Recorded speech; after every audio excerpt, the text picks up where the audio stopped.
Hi there, and welcome to Open Class. I'm so excited to be here with you. I haven't done this in a while. Coach Michelle has been doing these open classes, and I got kind of lazy, but now I'm back, and I'm super excited to look at questions from Laura, from George, from Anita. And by the way, if you are thinking of becoming a sleep coach, we are just 9 days away from starting the new batch on October 15th. So there's still a little bit of time to get in there. If not, then it'll be, January will be another opportunity, of course. All right. So with that said, let's jump in here and look at the questions. As always, nothing is medical advice, just general thoughts and comments I hope will be helpful to anyone that tunes in here. So yeah, let's look at some questions here from Laura. Hello, Daniel. Didn't write you for a long time. Usually that's in the sleep coaching world, like no news is good news. So usually when somebody hasn't, asked something in a long time, that's usually nice. That's usually nice news. So anyway, I have a weird question. Hope you can help me understand. Maybe this message will be a bit longer and funny, but I'm really worried. When I was younger, I had a lot of out-of-body experiences, or call it astral projection. I read a lot about that after I had some experience.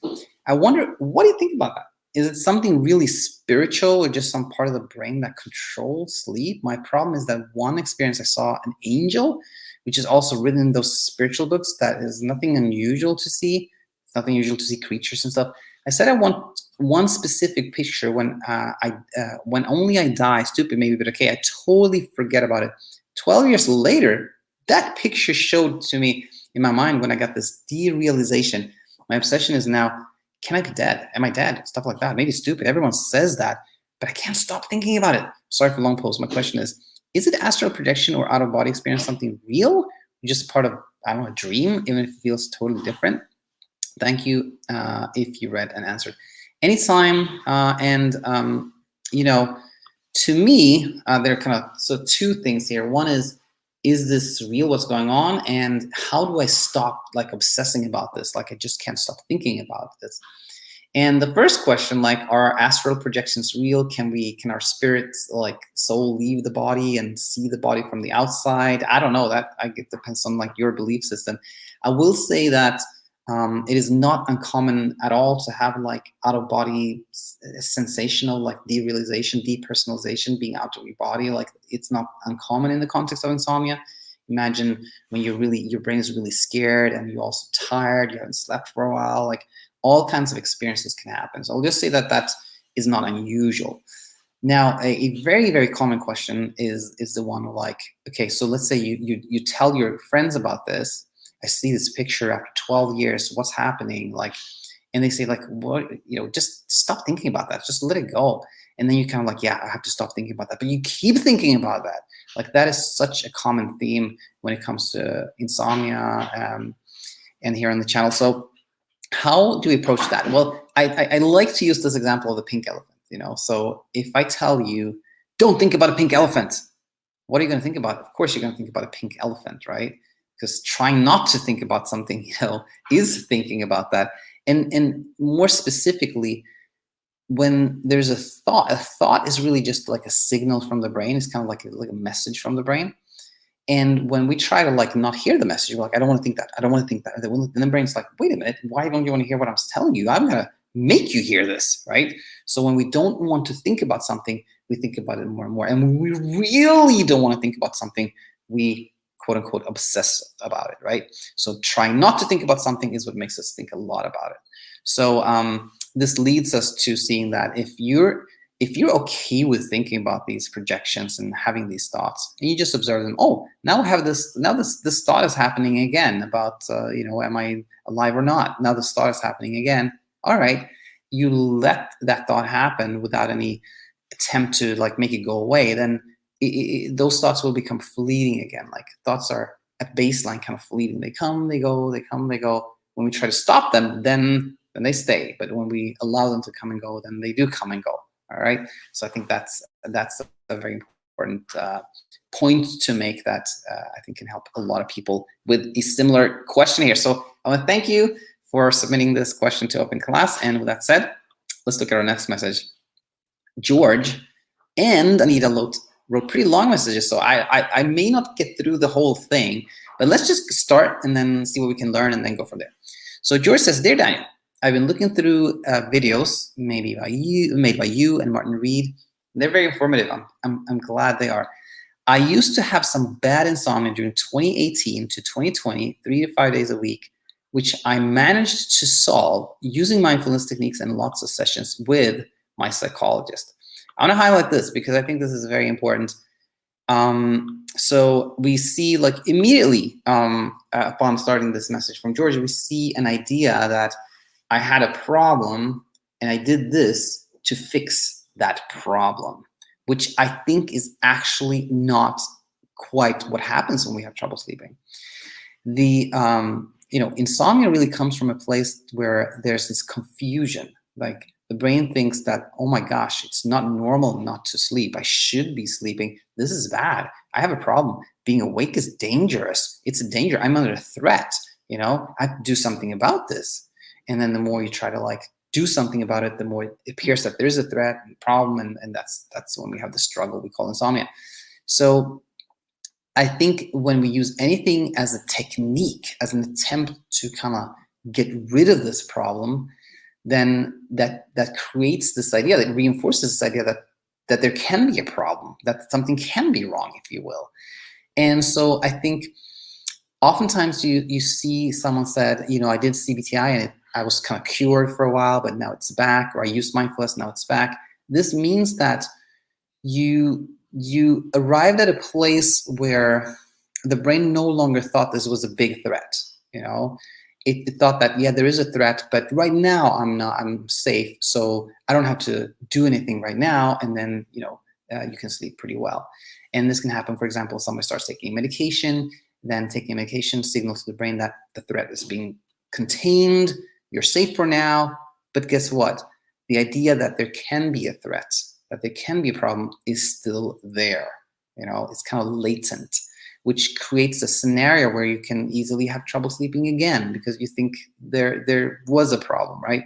So I think when we, instead of looking at things as like a technique to combat, technique to overcome, technique to do this, when we start seeing that there is, when you understand insomnia, you see that there is no problem. There is just a confusion. And when that is fully clear, when it's fully clear that there is nothing wrong with me, there never was anything wrong with me, there was just a little confusion, and I needed some education, then you fully see that there's nothing I can do to control sleep. I thought that there was, and I thought I tried to control it. Then you arrive at this what I call immunity.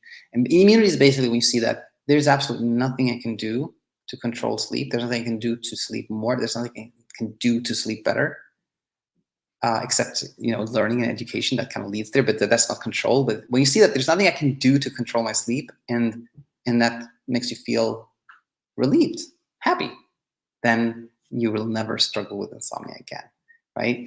So I think what I really want to point out here is that when we have the idea that there's something technique I can do to achieve sleep, then that leaves us sort of vulnerable to have trouble sleeping again, because the idea that there can be a threat is still alive. Let's say that. Okay, we didn't use CBTI, and it took a really long time to work, around a year, but it still worked in the end. This year I started sleeping on the couch for a few months. So already here we see but it still worked in the end. And when by worked, there's this idea that it made me sleep, and it can seem like that's good, but we see again, like this year I started sleeping on the couch for a few months. We already see here that there's still, now there's another attempt at trying to escape being awake.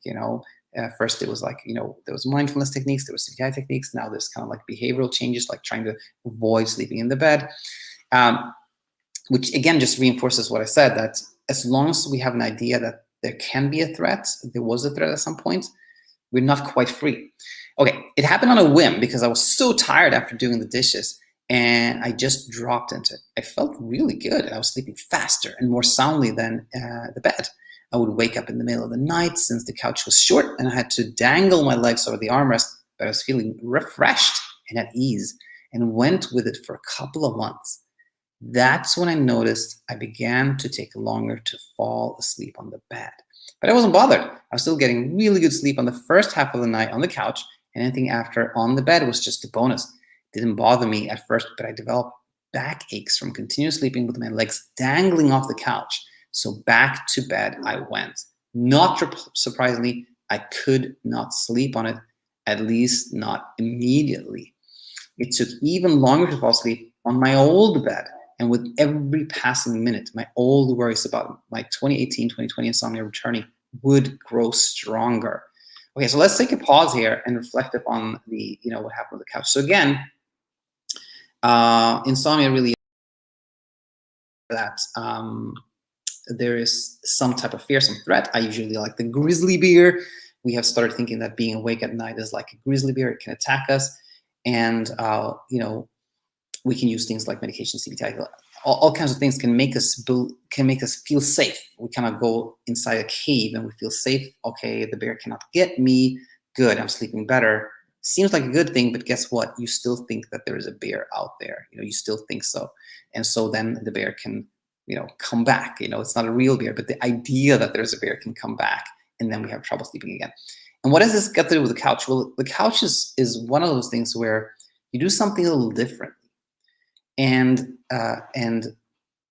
when you sleep easier there, it can seem like this is good, but again, it's not necessarily good because you're teaching yourself that, there is something you should escape from, But what I wanted to just touch on more specifically here was, why is it that it is often kind of easier to sleep on a couch or an extra bed, at least for a while, compared to where you typically sleep? Well, I think of it as in this way, that we have this idea often that things should be in a certain way. We humans should sleep in a bed. We shouldn't sleep on a couch. So therefore, because it is sound, it is the way it should be, it's a sign of health and wellness. If I sleep for a long period of time in my own bed, then we're pressured. We feel pressure to sleep in our own bed because that's where we're supposed to sleep. That's where we should sleep. That's where it's appropriate to sleep. A couch, on the other hand, is not where it's appropriate to sleep, or we should sleep, or we want to sleep, or we desire to sleep. Therefore, there's no pressure to sleep on a couch. In other words, you can look at it this way. It is okay not to sleep in a couch. It's okay to be awake on the couch because there's no pressure to sleep there. But it's not okay to be awake in the bed. That's where we should sleep. So this pressure of sleeping in our bed makes it easier often for sleep to happen on a couch for a while. The brain can believe that, oh, there's no threat, everything's good, or rather it can see like, I'm safe from the threat as long as I sleep on the couch, but the idea that there's a threat is still there, and then it comes back, and then we see that George again has trouble sleeping, and then there's another attempt to escape the threat, which is just kind of like going back to the bed again, and there's some more trouble. So let's continue reading though. I tried to ignore it first, and for a few weeks it seemed to fizzle out. Then it returned with a vengeance. 5 weeks in, and I was getting worsening sleep and lots of anxiety about the bed again, so I turned to my old psychologist for help. But there was a catch. It was locked down in Sydney, where I live, and would possibly remain as such until the end of the year. So she could only see me every few weeks, and when we had a Zoom session, she seemed not very knowledgeable about CBTI, told me a heap of sleep hygiene tips, and pretty much waved off my concerns when I told her those didn't seem to work. In addition, the shops, libraries, and bookstores I used to go to for unwinding were closed indefinitely. I turned to the internet and came across your videos and also those of Martin Reed. Glad to hear that. They helped me understand the process of insomnia, but I was still having bedtime anxiety. I started writing my concerns in a workbook during the day and trying to answer them in a calm, rational way using the info I've learned from your videos. Also, I would use stimulus control and get out of bed and write my signature over and over again if I couldn't sleep within 30 minutes. I also implemented an attitude of non-attachment to the outcome as per your recommendations, since it made sense. I do breathing exercises to relax myself and focus on being hopeful but not attached. It took around a month, but I was starting to sleep around 2 days a week, while the remaining 5 days would be sleep onset insomnia days almost every day. My total sleep would be very close to my old quota, 5 to 5.5 hours. I get up and went to bed around the same time and did not feel too stressed about it. Then I tried the sleep restriction method 2 days in. It felt good. I was under some mild pressure to not sleep in, but I didn't mind yet. And the third day rolled in and I could only get 3 hours. I felt initially very calm and just get out of bed to do something simple, but it became apparent as I climbed out of bed for the fourth time that something wasn't right. Maybe it was made worse by the fact that I now had a very strict sleep window and that I felt pressure to get up very soon. I don't know. In the following days, my insomnia went from somewhat manageable to full-blown bad. My body seems to have huge trouble dropping off and being at ease with it. The next few days, my sleep averaged 3.5 hours per night, the worst since it started. And anxiety had gotten so bad, I had to back out from it. I know you would say just stick with it. And I really, really wanted to, but I was just getting too much stress from those bad nights. So I stopped the sleep restriction. Let's pause there. And there was like a couple of things that I think can be really helpful to review here. One is, again, I think the theme here, which is so often is that when we have a belief that there is a threat, we try to escape it. And that can be things like writing your signature like over and over and over again, getting out of bed when we can't sleep in the bed, trying to make yourself not attached, and George, I hope, of course, none of this is criticism. This is just education, and your path is there's so much we can learn from here that I hope it's helpful to you, George, and the community as well. But when you approach anything as a means to achieve something, when you're trying to achieve sleeping more by doing stimulus control, then there is pressure. That's a sleep effort. When you're trying to feel less anxious by doing breathing exercises, you will become more anxious because you're trying to escape this thing that then becomes, in the mind's eye, a bigger threat. And CBTI, anything you approach with the idea that this will make me sleep becomes problematic, including CBTI and sleep restriction. And we can see that, when you start like, okay, I started to restrict time in bed, initially it wasn't so bad, felt okay. Maybe there wasn't so much pressure, but then after a while, this idea comes up again, like, is this really helping me? What's going on here? The idea of a threat is back, and then there's a lot of anxiety. And basically what we see here so often is that when you do something like CBTI, particularly, which is touted as like the gold standard, like kind of like the most effective, the thing that everybody recommends, and that doesn't lead anywhere, you feel like really, really scared, because if this doesn't help, what is going to help? And then you're in a place of like a strong anxiety, strong fear.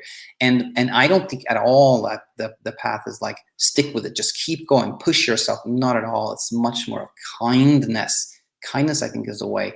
And the whole CBTI approach, I think, is so problematic. I think it's so rule-based, so focused on details, tracking your sleep, etc. And oh yeah, that's another one. Like, George, like, take a look at the message and see how many times here you mentioned like time in some way. Maybe how many months you have trouble sleeping, how many weeks since this, how many hours you spent in bed, how many hours you slept, how many hours you were awake, how many minutes, how many.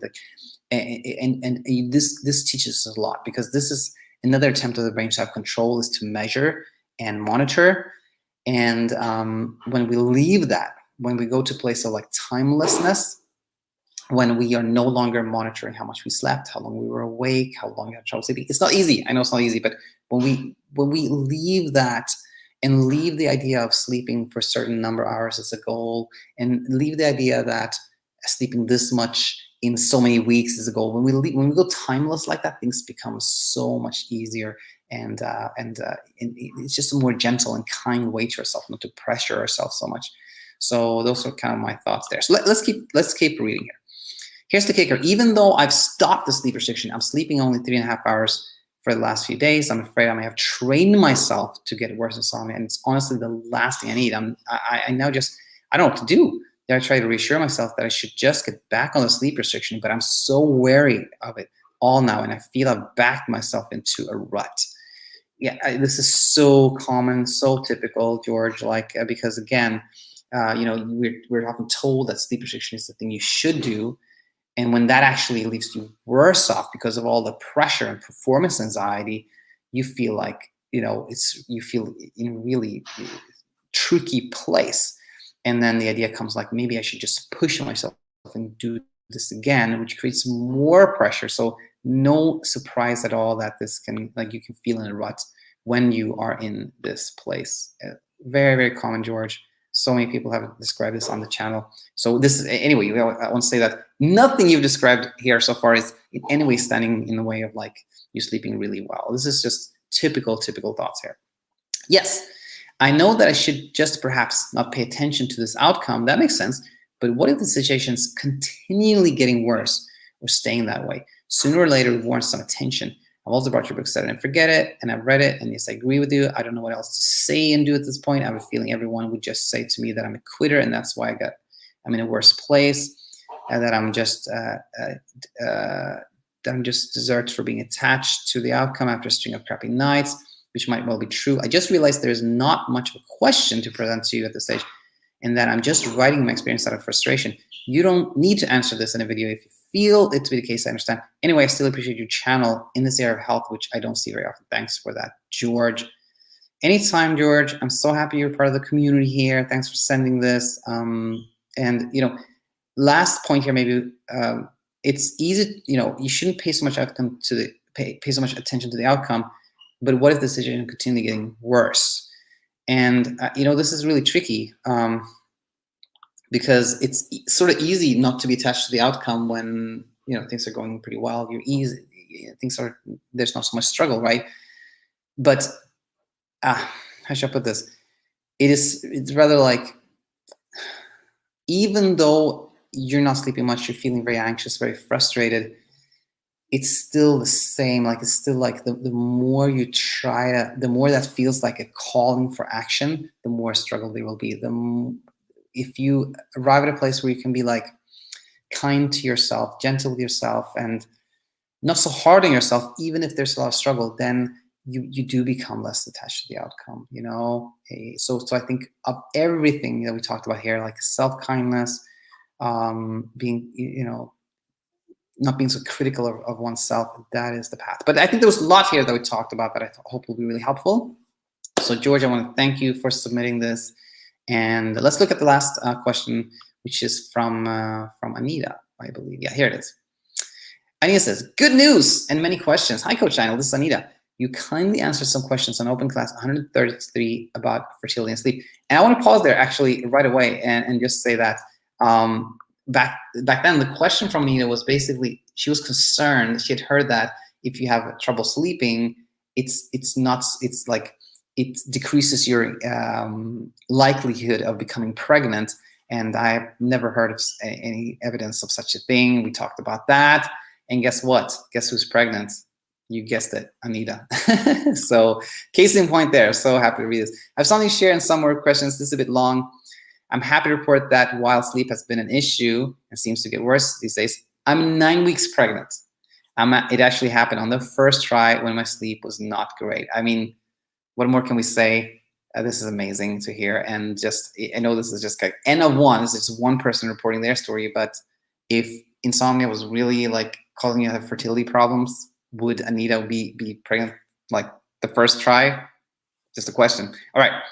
This may not be the cause for everyone with insomnia and anxiety about becoming pregnant, but it can show that it can be done 100%. I'm so glad you're sharing this. So far, the little seed seems to be well, and we already heard a heartbeat. That's amazing. This is amazing. I had a few great nights of sleep right after I found that I was pregnant, like relieving anxiety. However, my insomnia kicked in thinking that if I don't get enough sleep, I'm going to harm my baby's development. I know this is not necessarily true, but how to convince my mind? This is kind of what we talked about in the beginning here. You know, the mind has an idea, right? It has this idea that, okay, maybe if I don't sleep enough, it's not going to be good for this little baby inside me. Very natural, right? And then you learn, and we're not going to spend so much time on this, but I'm just going to say the same thing as with fertility, that to my knowledge, there's absolutely no evidence whatsoever that sleeping with insomnia has any impact whatsoever on your health or your baby's health, right? So when you know that, you may go, okay, my brain is worried. My brain is saying like, what if you don't sleep enough? What if it harms your baby? And then you're like, but that's not true. But then the thoughts are still there. Then you're like, how do I convince my brain that there's nothing to worry about? How to convince it to stop bombarding me with these kind of worry thoughts? And that's kind of like listening versus like not listening here. Like when the brain thinks there's something important it needs to tell you, and you go like, stop it. I need to convince you to stop doing this. Then it goes like, what? You're not listening. I'm going to push these ideas. And then you become really, really, quote unquote, obsessed. Like those ideas just come, like the brain would just try to bombard you with that warning thought. So it's really when we start doing the opposite, when we're like, okay, brain, you are trying to warn me about this because you want to keep me and my baby safe. You're trying to tell me that I need to sleep more to keep my baby safe. I understand that you're there for safety and survival reasons. I get that, and that's all. Like really just listening to it, tuning in, like, okay, I hear what you're saying, brain. Okay, I hear it. And when the brain sees like, oh, wow, she's really listening, then I have nothing to warn her about. So I think listening is the way. When we try to convince the brain, it gets more kind of like stubborn, if you will. And but when we let it say whatever it has to say and we listen, then I think it's going to lead you there for sure. All right, so we talked about that. Or how to just be okay with ambiguity here. In addition, anxiety of miscarriage kicked in really hard and coupled with digestive issues, which are normal in this part of the pregnancy. I feel pain in my abdomen almost every night, which makes things the worst. As I'm writing, I realize that I may feel like I can control sleep and it will be my fault if something happens. It's a bad cycle. Digestive issues and pain caused me to stay awake and anxious thoughts and vice versa. How do I break this cycle? Okay. So let's stop here for a moment. And there was kind of two questions here. One was like, how do I sort of live with the ambiguity of kind of not knowing, not having the answers, and how do I break the cycle? So in the ambiguity question, I think it can be helpful to see that not maybe all of us, but many of us humans have experienced a particular kind of phase of our life where there was a lot of ambiguity, and we accepted that, and we kind of still can live happy lives even with ambiguity. And what I'm talking about here is those existential questions that oftentimes, I mean, personally, when I was between, I don't know, the age of like 15 and 19 or something like that, I spent a lot of time talking with friends and pondering myself the questions of like, you know, what's the purpose of life? Like, you know, how big is the universe? Like, is there a right and wrong? Is it absolute right or wrong? Do we have free will? And I don't know about you, but I didn't find the answers. I didn't find the answers, but rather at some point you sort of like see that this cannot be, there is no answer. There is no answer. So therefore there's like really no choice but to see that there is no answer. And so it can be with ambiguity. We can see that there is ambiguity and there's no way to find the absolute truth. And then just seeing that leads us to a place where we see that we can have a happy, fulfilling, meaningful life, even if there's kind of unanswered questions, some ambiguity. So I think that is a nice way to meet ambiguity. And then we have the cycle, right? How do you break the cycle? And the thing with that is that trying to break the cycle is the cycle. You know, trying to break the cycle is trying to have control over something we cannot have control over, which is sleep, our thoughts, our emotions. Another way I like to teach this is that it's kind of like a cycle of resistance. Oftentimes, you know, there's this thought that happens like, what if I can't sleep tonight? Randomly, right? For some reason, right? Maybe you had one sleepless night and you're thinking, what if I can't sleep the second or something like that? And that thought is kind of like just a kind of innocent little worry thought from the brain. And if we just didn't pay so much attention to it, if we let it be, so to speak, it wouldn't be really much of a struggle. But if we resist it, that's when there is some more trouble. So if we have like, what if I can't sleep tonight? It's like, oh, that's right. What if I can't sleep tonight? I have to do something. We do something. And then sure enough, we don't sleep because we did something. We reacted to it. Then we have so insomnia really comes from resistance. When there's something we don't want to experience, which is being awake at night, we have more of that. The more resistance, the more trouble. And now when someone asks like, how do I break the cycle? That is resistance. That means like there's something I don't want to experience. How do I stop experiencing that? And that is what the cycle is. So weirdly, it is when you're like, okay, this is not pleasant. I'm experiencing anxiety. I have a lot of racing thoughts. I'm awake a lot, and I'm willing to experience that. I'm willing to listen to the brain. I'm willing to sit with the emotions, feel the feelings. Then there is no cycle. The cycle sort of dissolves. The cycle only can exist if there is resistance to the cycle. The cycle can only resist if you're trying to break it. If you're not trying to break it, then there is no cycle. So I think that those are my main teaching points there. Okay, let's keep going. How to manage partners that feel anxious and sorry for your lack of sleep? My husband is really worried and every day is asking, how long did you sleep? And while I try to be chill about not having too much sleep, or at least in the very morning when we get out of bed, I try not to feel bad about it. He makes me really anxious. He's almost crying that I don't sleep at all or enough. I suspect he's also worried that this can harm the baby. I've told him many times that he's contributing to anxiety, but he said he can't help it but worry. Yeah, not totally. And I think to me, it's you know what we can see here is that just as we don't have control over sleep and we don't have control over our own emotions, we also do not have any control over other people's thoughts or their behaviors or their emotions. And it's the same thing here. It is when we try to control their emotions, we're like, my husband shouldn't think this way. He shouldn't say this. He shouldn't do this. Then there's some more struggle for us because we're trying to kind of fight reality. But when we see that, my husband is worried, he is anxious, and he is going to ask these questions, and I can't really do anything about that, then things get a little easier. So when we're not trying to control that, then we're not going to blame ourselves for not being able to control it. We're not going to look for ways to try to control something we cannot control. And I think that can also help him because when he sees that, she's not really trying to make me think or feel a certain way, then you kind of give him freedom to think or feel whatever he thinks or feels in that moment. And he's not pressured to do something about his own emotions, which leads to more and more peace. Peace really comes from that place when we're not trying to control things. And when you're not trying to control your husband, he feels less need to control himself, and there's less need to control overall, and things get a little easier. So I think that's the one we can learn there. And now let's go to the next one, which is battle scars here. Okay, battle scars. I really try to practice self-kindness and not battle the insomnia frustration throughout the night. But I still feel very much the battle scars.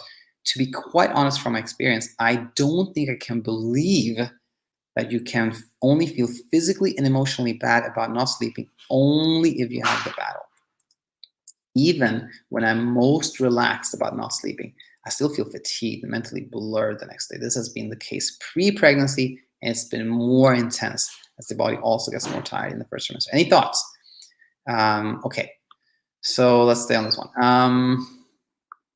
I want to say that if you do this kind of thought experiment and you take someone who has like no trouble sleeping, right, and you just restrict their sleep and wake them up. So we say that this person is only going to have like 4 hours to sleep, and we're going to wake them up 4 times, just poke them and annoy them or something like that. How will that person feel the following day? Will they feel as they typically do? Probably not. They probably will be tired. But that's not battle scars. That's just the expected fatigue that comes from sleeping less or sleeping less well than you typically do. So am I not contradicting myself? Am I not saying that battle scars only come from the battle? No, I think these two things are very, very compatible, actually. There is like the expected amount of tiredness that comes from simply sleeping less than you would otherwise. But the thing is that if there's no reaction to that, there is no problem. In the example of the person who was kind of made to sleep less, made to have disrupted sleep, that person won't react to that. Like, of course I'm tired today. They forced me up 4 times, and I could only sleep 4 hours. Of course I'm tired today. And then that's it. There is going to be no struggle. There is going to be no battle because there was no questions pondering. It was, of course I'm tired, right? And when you have insomnia, it's both, right? You do have, to some degree, yes, you're tired because you slept less. True, but that's not what keeps that's not what keeps things going. That's not what keeps the struggle going or the battle going. So those are not battle scars. They're just kind of like normal fatigue, if you will. But the emotional fatigue, the deep-rooted, the heavy feeling, that is the battle scars, and that comes from the battle. That comes from like self-criticism and like, why can't I get this right? Why can't I, et cetera, et cetera. So I think, to me, like that's the difference. Battle scars only come from the battle, but of course we can be tired from not sleeping so much. But that's just common sense, right? That's just common sense, and it does not lead to any struggle. So I hope that made sense and that answered the question for Anita. I'm considering joining the program, but I have a couple of concerns. I feel like I think Anita's talking probably about our Insomnia immunity program. I feel like I have watched and understood theoretically most, if not all, of the great concepts you teach. So that just leaves me wondering, what else can I learn in terms of education? I feel like the problem is just sinking it in. Two, I found that just by watching videos or podcasts, sometimes it makes me more anxious, as it just makes the sleep topic more present in my mind throughout the day. Many times I found that taking a break from seeing anything related to sleep or insomnia helps me kind of forget about it. And sometimes it helps me sleep better or get some sleep when I don't talk about sleep at all during the day. So it'll be good to take such a deep dive doing a course. Do you have any specific tracks for pregnancy? Oh my goodness, what a great question. Lastly, just a suggestion that you should have another class and expand more on CBT, ACT. I saw your last video and found a bunch of the comments full of great tools and ideas that perhaps you can expand more on. Sorry for the very long message. Next month will be my 3rd anniversary with Insomnia, which just find hilarious and sad at this point. Thank you for listening anytime. Yeah, somebody said on the channel that, everybody has like their Insomnia birthday, which yes, it's kind of, you can smile at that because, there's this kind of recognition that other people are going through the same thing. But it really, insomnia is just a confusion. And once the confusion clears, there is, I say this to Anita and everyone else that's hearing this, there needs to be no like Insomnia birthday. I mean, you'll probably remember it for the rest of your life, and that's nothing wrong with that. But the struggle does not need to continue, going. It can end, of course. And so, okay. So, question is like, if I watched a lot of these videos here and I understand everything that's been said, is it really that much more for me to learn if I would join like a program? Well, here's the thing, that the dots are all here. The dots are here on the channel. I think all the dots are here for you to arrive at a place where you sleep well for the rest of your life. If you want some more help connecting the dots, then it can help to join the program. But it's not required at all. The whole point of having this channel is for everyone who tunes in to, be able to connect the dots all by themselves.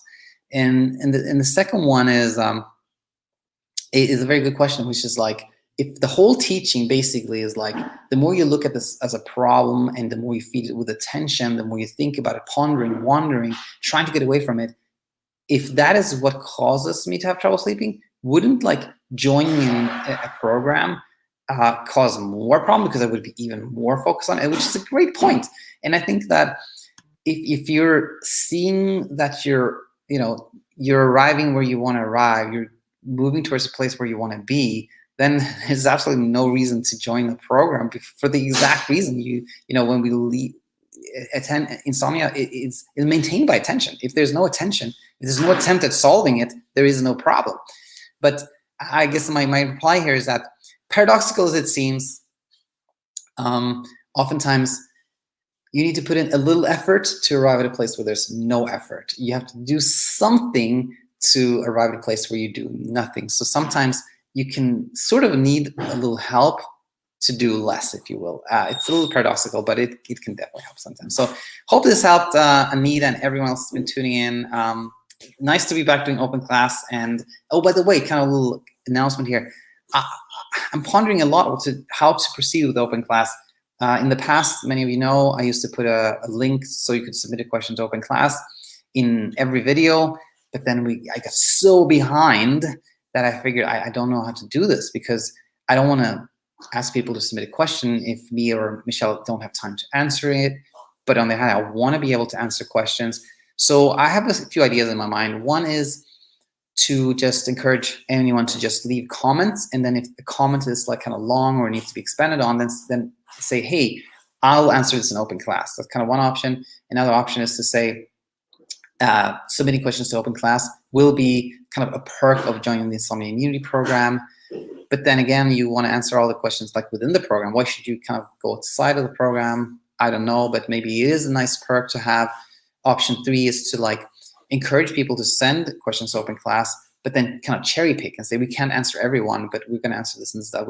So all these kind of pros and cons. I don't know which one is best, but if you have comments on this, please leave them in the comments section and we'll go from there. But yeah, that's it for today. Hope this brought some value and look forward to having you back here real soon. Until then, take it easy.